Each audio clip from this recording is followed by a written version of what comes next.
प्रिय विद्यार्थियों नमस्कार। एजुकेशन स्कूल परिवार में आपका स्वागत है। हम दिल्ली पुलिस कांस्टेबल के प्रीवियस पेपर सोल्व कर रहे थे। आज हम 3 दिसंबर 2020 मॉर्निंग शिफ्ट के क्वेश्चन सोल्व करेंगे। क्वेश्चन नंबर 1, धातु की एक आयताकार चादर 28 मीटर गुणा 16 मीटर आयाम वाली है। आयाम यानी साइड, भाई एक 28 मीटर है और एक 16 मीटर। इसके हर कोने से एक वर्ग इस प्रकार काटा गया है कि एक खुला बक्सा बनाया जा सके। यदि वर्ग की लंबाई 3 मीटर है तो बक्से का आयतन घन मीटर में क्या होगा। तो एक आयताकार चादर है, आयत की आमने सामने की भुजाएं बराबर होती हैं, यानी लंबाई है तो ये भी लंबाई दोनों बराबर है। कितनी है 28 मीटर और चौड़ाई कितनी है 16 मीटर। ठीक है, चारों कोनों से एक वर्ग काटा गया है और वर्ग की लंबाई कितनी है 3 मीटर। वर्ग तो वर्ग की लंबाई और चौड़ाई दोनों क्या होती हैं बराबर होती हैं भाई, चारों भुजाएं बराबर होती हैं वर्ग की। ठीक है, 3 मीटर काटा गया। मान लो यहां से इस प्रकार काटा गया है, ये चारों कोणों से 3-3 मीटर।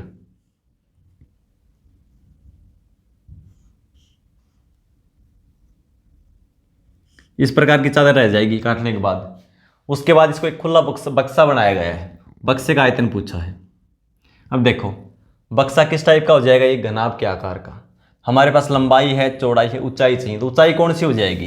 देखो ये कितना है 3 मीटर, इधर भी 3 मीटर। अब जब इसको फोल्ड करेंगे यहां से, देखो यहां से करेंगे इसको,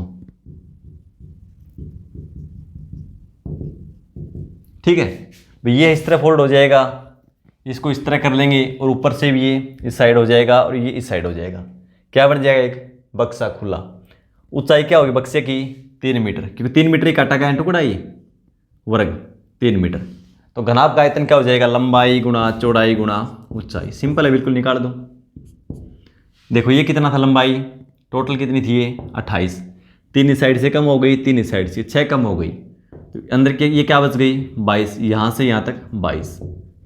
ठीक है, चौड़ाई इस प्रकार, ये कितनी थी 16। 3 इस साइड से कम हो गई, 3 इस साइड से, तो क्या बचेगी 3 और 3 6 घट जाएगा। 16 में 6 घटा देंगे तो यहाँ से यहाँ तक 10 रह जाएगी ना, 3 दोनों साइड से कम हो जाएगी। ठीक है, तो लंबाई कितनी हो गई 22, चौड़ाई 10 और ऊंचाई 3। 22 गुणा 3 66 को 10 से गुणा करेंगे 660 घन मीटर इसका आयतन हो जाएगा बक्से का। ठीक है, ऑप्शन बी। क्वेश्चन नंबर 2, किसी प्रायोगिक क्षेत्र में एक निश्चित जीवाणु की संख्या पहले वर्ष में 10% बढ़ी, दूसरे वर्ष में 8% बढ़ी और तीसरे वर्ष में 10% घट गई। यदि वर्तमान में उस प्रायोगिक क्षेत्र में जीवाणु की संख्या 21,384 है तो आरंभ में जीवाणु की संख्या कितनी थी। तो आरंभ में मान लिया हमने x थी, पहले वर्ष में 10% बढ़ी। 10% का मतलब 1/10, 10 के ऊपर 1 बढ़ जाएगी, कितनी हो जाएगी 11/10। दूसरे वर्ष में 8% बढ़ी, 8% का मतलब 8/100, 4 से कैंसिल करेंगे 2/25। इन 25 के ऊपर 2 बढ़ जाएगी, कितनी हो जाएगी 27/25। ठीक है, अभी अपने आप में 100% है। ठीक है, तीसरे वर्ष 10% घट गई, यह अपने आप में 100%। 10% घटेगा तो 90%, 90%, 90/100, 0 कैंसिल कर देंगे तो 9/10 लिखेंगे। और अब वर्तमान में है कितनी, वो इसके बराबर लिख दो 21,384।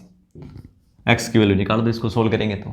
ठीक है, 2 और 3 5 और 4 9, 8 और 1 9, तो 11 से कैंसिल हो जाएगा। 11 कम 11 बचेगा 10, 11 9 99 बचेगा 4, 11 चौके 44 बचेगा 4, 11 चौके 44, 9 और 1 10 और 4 4 8 18। ठीक है, 9 से फिर भाग चला जाएगा, 9 दूनी 18 बचेगा 1, 9 1 9 बचेगा 5, 9 6 54। अब देखो 27 के टेबल में आता है ना 8 बार में, 27 8 216। ऊपर क्या बचा x, बटा में 20 गुणा में 10 गुणा 10 इन 2000 हो जाएगा। 2000 को 8 से गुणा कर देंगे अब, सॉरी ये भाई 25 था, 27/25, गलती से 20 लिखा गया। ठीक है, तो 25 गुणा 10 250 गुणा 10 करेंगे तो 2500। 2500 को 8 से गुणा कर देंगे, 25 गुणा 8 200 और 2 जीरो लगा दो। यानी प्रारंभ में जीवाणु की संख्या कितनी थी? 20,000। ठीक है, ऑप्शन ए। क्वेश्चन नंबर 3, एक कमीज का अंकित मूल्य 1,824 रुपये है, उसे 18% छूट पर बेचा गया है। यदि लाभ प्रतिशत 14% हो तो उस कमीज का लागत मूल्य क्या है भाई, कितने रुपए है? तो देखो, एक होता है सीपी कॉस्ट प्राइस, एक एसपी सेलिंग प्राइस और एक एमपी मार्केट प्राइस या अंकित मूल्य बोलते हैं इसको। ठीक है, देखो अंकित मूल्य बता रखा है 1,824 रुपये, 18% छूट पे बेचा जाता है। भाई छूट किस पे मिलेगी? अंकित मूल्य पर। और छूट के बाद जो मूल्य होता है वो क्या होता है? विक्रय मूल्य। तो ये अपने आप में 100% है, तो हम विक्रय मूल्य निकाल लेंगे।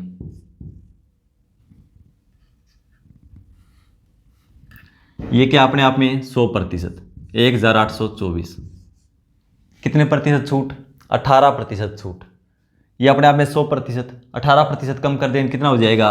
82%, यानी 82/100। ये क्या हो गया? एसपी विक्रय मूल्य। हमें निकालना है कॉस्ट प्राइस, ये निकालना है। ठीक है भाई, इस मूल्य पर बेचते हैं, क्या होता है? 14% का लाभ होता है। ये अपने आप में कितने प्रतिशत है? 100%। और 14% लाभ हो गया, तो ये वैल्यू कितनी हो गई? विक्रय मूल्य कितना हो गया? 114%। भाई ये 100% अपने आप में, इसके ऊपर 14% लाभ हो गया। 100 पे 14 लाभ करेंगे 114%। ठीक है, और 114% की वैल्यू क्या है? ये है। 1% की वैल्यू निकालेंगे तो 114 से भाग कर दो। हमें निकालना है 100% की वैल्यू, तो गुणा में 100 कर दो। लिखना आना चाहिए आपको। लिखते कैसे हैं? ठीक है, बिल्कुल आसान है। 100 से 100 कैंसिल, 2 से 41, 2 से करेंगे तो 5 7 57, 19 के टेबल में आता है। 19 गुणा 3, 3 की बजाय आप 19 से बड़ी संख्या से कैंसिल कर लो या 3 से कर लो, एक ही बात है, बाद में करना पड़ेगा। तो 19 से करेंगे 3, 19 से 9 बार में 171 बचेगा 11, 19 से 114, 3 से 32 दिए 96, 32 और 41 की गुणा कर दो। 32 एकम 32, 3 32 चौका 128 और 3 131। यानी उसका क्रय मूल्य पूछा था, इन लागत मूल्य 1,312 रुपये, 1,312, ऑप्शन ए। क्वेश्चन नंबर 4, एक आयत का विकर्ण √31 सेंटीमीटर है और इसका क्षेत्रफल 25 वर्ग सेंटीमीटर है। आयत का परिमाप सेंटीमीटर में क्या होगा? आयत की लंबाई और ये चौड़ाई और आमने सामने की भुजाएं क्या होती हैं? बराबर। ये दोनों बराबर हैं, ये दोनों बराबर हैं। लंबाई ये L है और ये B। विकर्ण एंड डायगोनल, इसका विकर्ण होता है भाई, ये भी विकर्ण होता है, ये भी विकर्ण होता है, दोनों। ठीक है, और क्या बता रखा है? इसका विकर्ण दे रखा है √31 और इसका क्षेत्रफल क्या होता है भाई? आयत का लंबाई गुणा चौड़ाई, लंबाई गुणा चौड़ाई, L गुणा B कितना है? 25 वर्ग सेंटीमीटर। पूछा परिमाप क्या होता है भाई? देखो 2 × L जमा B। तो L जमा B का मान हमें ज्ञात करना होगा। पहले कैसे ज्ञात करेंगे? यानी लंबाई प्लस चौड़ाई के योग को 2 से गुणा कर दे, क्या आ जाता है? परिमाप। तो पहले हमें लंबाई प्लस चौड़ाई का योग ज्ञात करना होगा। ठीक है, अब देखो विकर्ण कैसे निकालते हैं? आयत का विकर्ण कैसे निकालते हैं? लंबाई का स्क्वायर प्लस चौड़ाई का स्क्वायर बराबर क्या होता है? D का स्क्वायर, डायगोनल का स्क्वायर। L का स्क्वायर प्लस B का स्क्वायर बराबर D का स्क्वायर मान लो, ये इसका रूट कर दो, तो क्या आ जाएगा? वर्ग, ये विकर्ण डायगोनल। ठीक है, ये कितना दे रखा है? √31। विकर्ण कैसे निकालते हैं? L का स्क्वायर प्लस B का स्क्वायर और पूरे का रूट। ठीक है, तो रूट से रूट कैंसिल हो जाएगा। L square plus B square का मान कितना है? 31। लेकिन हमें चाहिए L प्लस B का मान, तो ये कैसे लेके आएंगे? तो देखो भाई, एक फॉर्मूला पढ़ते आ रहे हैं शुरू से हम, A प्लस B का होल स्क्वायर। ठीक है, A को क्या मान लेंगे हम? L और B हमारे पास है, इसको क्या लिख सकते हैं? देखो L का स्क्वायर प्लस B का स्क्वायर प्लस 2AB, ये लिख सकते हैं ना। लेकिन हमारे पास क्या है? L स्क्वायर भी है और B स्क्वायर भी है, है ना, इसमें भी है, लेकिन ये एक्स्ट्रा है ना, ये और होता हमारे पास तो हम इसको ये लिख सकते थे अल प्लस बी का स्क्वायर, लेकिन ये एक्स्ट्रा है तो क्या करेंगे, ये लिख दो, इसमें से ये घटा दो -2ab इसके फॉर्मूले में से, तो यही तो बचेगा। फिर देखो मैं लिख दूँ इसको l प्लस बी का होल स्क्वायर -2ab, एक ही बात है ना। देखो भाई इसको सोल्व करेंगे तो क्या आएगा, l square plus B square plus 2ab, ये आएगा मान। तो हमारे पास l square plus B square तो है, पहले है ना ये, और प्लस 2ab ये भी आएगा साथ में, इसको हल करेंगे तो, लेकिन मैंने पहले इसमें से घटा दिया तो ये आपस में कैंसिल हो जाएगा, क्या बचेगा, L square plus B square. ठीक है, अब देखो इसका मान किसके बराबर है, रूट तो हट गया था 31 के बराबर।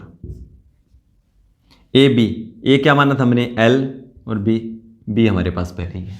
ठीक है, अब देखो एल प्लस बी का स्क्वायर -2a -2lb 2lb, लंबाई गुणा चौड़ाई कितना है, मान 25, तो इसकी जगह मैं 25 रख दूं, 2 गुणा 25 बराबर 31।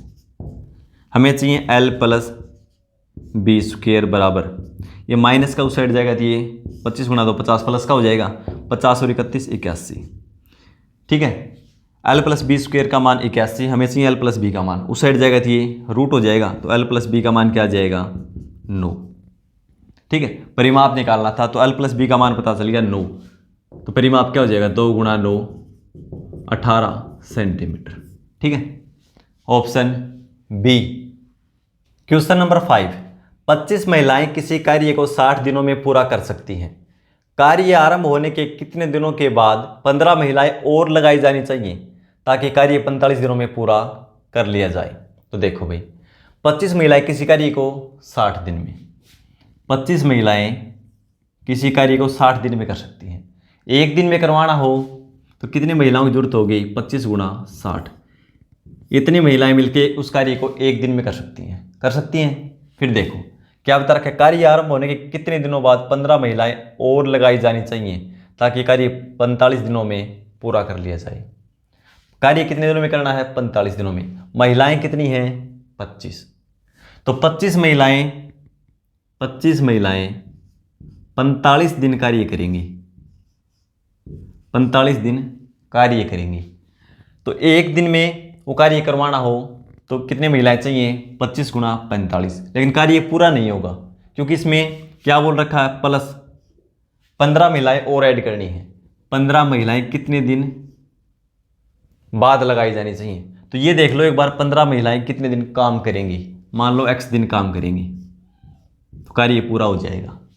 या तो कार्य करवा लो 25 महिलाओं से, वो 60 दिन में कर देंगी।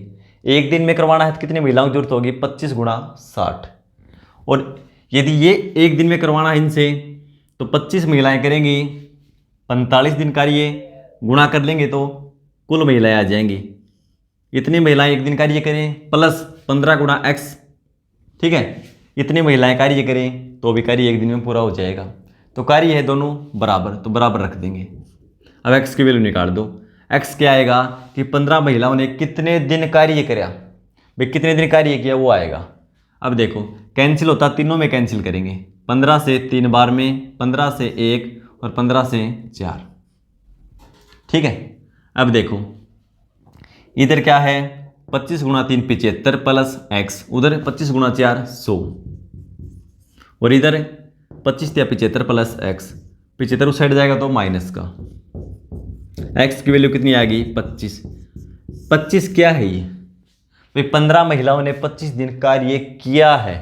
ठीक है, लेकिन ये पूछा कितने दिन बाद लगाई जानी चाहिए, तो कार्य कितने दिन चला, टोटल 45 दिन में पूरा करवाना है। इन महिलाओं ने कितने दिन कार्य किया है, 25 दिन, तो कितने दिन बाद लगी, 20 दिन बाद। ठीक है, बिल्कुल सिंपल है, अच्छे से समझोगे ना तो कोई दिक्कत नहीं आएगी। मैं देखो 25 गुणा 60 महिलाएं मिलकर कार्य को एक दिन में कर देंगी, और 25 गुणा 45 प्लस 15 गुणा x, इनकी गुणा कर देंगे और दोनों को जोड़ देंगे। इतनी महिलाएं मिलकर उस कार्य को एक दिन में पूरा कर देंगे, दोनों को बराबर रख दिया मैंने। ठीक है, x का मान निकाल लिया 25। इसका मतलब क्या हुआ कि 15 महिलाएं 25 दिन कार्य करेंगी, लेकिन पूछा ये है कितने दिन बाद लगाई जानी चाहिए। तो कार्य 45 दिन चलता है, 45 में से 25 घटा देंगे तो 20 दिन बाद उन महिलाओं को लगाया जाना चाहिए। ठीक है, ऑप्शन ए। क्वेश्चन नंबर 6, उन दो क्रमागत सम संख्याओं का गुणनफल क्या होगा जिनके वर्गों का अंतर 84 है।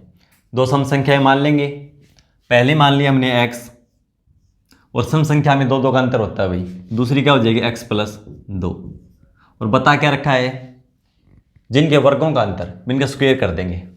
तो x प्लस बड़ी संख्या में से छोटी का स्क्वायर घटाएंगे तभी तो अंतर आएगा ना, x प्लस 2 का स्क्वायर और माइनस छोटी संख्या का स्क्वायर घटाते तो अंतर कितना है 84। ठीक है, देखो a प्लस बी की 2, तो क्या हो जाएगा a की 2 यानी x की 2 प्लस b की 2, 2 की 2 करेंगे 4 प्लस 2ab, तो 2 गुणा x गुणा 2 क्या हो जाएगा 2 गुणा x गुणा 2 4x, और माइनस एक्स स्क्वायर है बराबर 84। ये प्लस का है, ये माइनस कैंसिल हो जाएगा, 4 प्लस 4x बराबर 84, 4 उस साइड जाएगा तो माइनस का, तो 4x बराबर क्या हो जाएगा 4 घटा देंगे यानी 80, 4 से कैंसिल कर दो 20, x की वैल्यू कितनी हो गई 20, और बड़ी संख्या क्या हो जाएगी x प्लस 2 यानी 20 प्लस 2 22। दोनों का क्या पूछा गुणनफल, तो गुणा कर दो, 22 गुणा 2 44, एक जीरो लगा दो, 440 होगा दोनों का गुणनफल। ठीक है, ऑप्शन डी। क्वेश्चन नंबर 7, एक निश्चित धनराशि 5% वार्षिक की दर पर 4 वर्षों के लिए, 4% वार्षिक की दर पर अगले 8 वर्षों के लिए और 7% वार्षिक की दर पर 12 वर्षों से अधिक के लिए ऋण स्वरूप दी गई। यदि 15 वर्षों की समयावधि के लिए प्राप्त साधारण ब्याज 43,800 रुपये हो तो वह धनराशि कितनी थी। भाई कुल समय कितना है 15 वर्ष, दर अलग अलग है, तो पहले दर क्या दे रखी है 5%, एक वर्ष के लिए 5%, कितने समय के लिए 5% वार्षिक की दर पर 4 वर्षों के लिए, हर वर्ष 5%, तो 4 वर्ष में कितनी हो जाएगी 5 गुणा 4, एक वर्ष से निकालेंगे तो 20%। फिर आगे दर क्या है 4% वार्षिक की दर पर अगले 8 वर्षों के लिए, दर है 4%, वे 4 वर्ष के बाद यानी अगले 8 वर्षों तक, तो 4 गुणा 8 कितनी हो जाएगी 32%। समय कितना होगा 4 और 8 12 वर्ष। फिर क्या बता रखा है अगले 8 वर्षों के लिए और 7% वार्षिक की दर पर 12 वर्षों से अधिक के लिए, कितने प्रतिशत पर 7%, 12 वर्ष से अधिक, तो 4 और 8 12 वर्ष तो हो गई, कुल समय कितना है 15 वर्ष, समय कितना बचा 3 वर्ष, तो 3 वर्ष के लिए 7%, 7 गुणा 3 21%। ये मैंने एक एक वर्ष के निकाल ली। ठीक है, यानी एक वर्ष लगेगा 20%, 32% और 21%। ठीक है, समय यानी ये एक वर्ष का निकाल दिया, ये भी एक वर्ष का, ये भी एक वर्ष का। ठीक है, अब इसको जोड़ देंगे 2 और 1 3 7, यानी कुल समय हमने एक वर्ष ही मान लिया। ठीक है, एक वर्ष का कितना निकाल दो 73% निकाल दो ब्याज। ठीक है, पहले तो मैंने इनका 4 वर्ष का एक वर्ष बना दिया, फिर 8 वर्ष का एक वर्ष बना दिया, फिर 3 वर्ष का एक वर्ष बना दिया। अब तीनों का एक एक है, तीनों को जोड़ के पूरे का एक वर्ष बना दिया, यानी एक वर्ष का 73% ब्याज निकाल दो तो हमारा 15 वर्ष का ब्याज आ जाएगा अलग अलग रेट से। ठीक है, तो ब्याज कितना दे रखा है 43,800, यानी 73% की वैल्यू कितनी है 43,800। 1% की वैल्यू निकालेंगे तो बटा में 73, धनराशि निकालनी है जो अपने आप में 100%, तो गुणा में 100। अब ये प्राइम नंबर है, किसी दूसरी संख्या से कैंसिल होगी नहीं, इसी का मल्टीपल मिलेगा। देख लो भाई 7 से करेंगे, 7 से 42 420। ठीक है, 70 से 420 के करीब पहुंचता है, 3 से 18, यानी ये इसका 6 गुणा है, 2 जीरो लगा दो 600, 600 गुणा 100 60,000 रुपये वो धनराशि थी। ठीक है, option B. Question number 8, 5 litre का कितना दशमलव भिन्न 195 मिलीलीटर होगा। तो भी देखो पहले दोनों यूनिट सेम करेंगे, ये क्या है 195 मिलीलीटर, और ये क्या है 5 लीटर। 1 लीटर में 1000 मिलीलीटर होते हैं भाई, तो 5 लीटर में कितने हो जाएंगे 5000। क्या पूछा देखो 5 लीटर का कितना दशमलव भिन्न 195 मिलीलीटर होगा। 5 लीटर का ये तुलना किससे की जा रही है? 5 लीटर से, और तुलना वाली राशि हमेशा नीचे। ठीक है, तो कितना है? 5 लीटर का मतलब 5000 मिलीलीटर। 195 बटा 5000 लिख लेंगे, कैंसिल होता है 5 से कर दो, 5 से करेंगे तो 5 दिए 15, 4 5 नहीं 45, और ये 5 से 1000। अब ये कैंसिल होता नहीं, दशमलव में पूछा है। कितने शून्य? 1 2 3, तो दाईं तरफ से 3 अंकों के बाद दशमलव लगा दो। क्या है? संख्या 39। इस साइड से लगता है दशमलव, देखो 1 2 और 3, यहाँ दशमलव लगेगा। ठीक है, 0.039। ठीक है, दशमलव भी नहीं होगा। Option A. क्वेश्चन नंबर 9, दो संख्याएं x और y संख्या z का क्रमशः 18% और 30% है। संख्या y संख्या x की कितने प्रतिशत है? निकटतम पूर्णांक मान में शुद्ध बताना भाई। इस क्वेश्चन को सोल्व करके आंसर कमेंट बॉक्स में लिखेंगे। मिलते हैं अगली क्लास में। धन्यवाद।